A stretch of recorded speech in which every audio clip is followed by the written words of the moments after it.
Fel tiwtor I Jemeima, mae wedi bod yn blesed I gweld hi'n tyfu dros y 2 blynedd diwethaf a gweld cymaint o gwelliant mewn ei ymarfer. Jemeima yn gweithio mor galed yn y dosbarth ac ar lleoliad. Mae hi wastad yn trio I gorau pob gwers ac yn dod yn prydlon ac yn barod I ddysgu.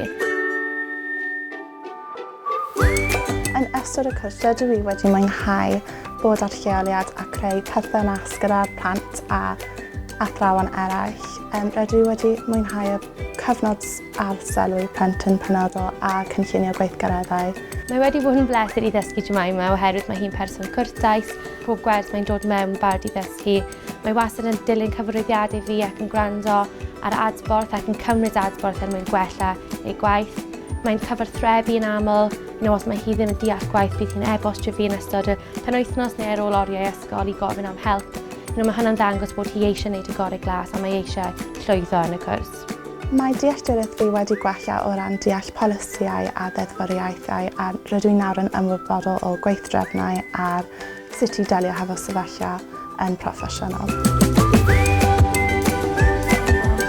Beth sydd wedi'i argraff arno fi ydy'r ffaith bod Jemeima yn rhoi cymryd ymdrech mewn i'w gwaith hi. A oedd hynny wedi adlewyrchu trwy cael gradd dda yn y haf diwethaf. Ac mae Jemeima jyst yn wastad yn gofyn am help ac wastad yn neud siŵr bod hi yn deall beth sydd angen iddi wneud.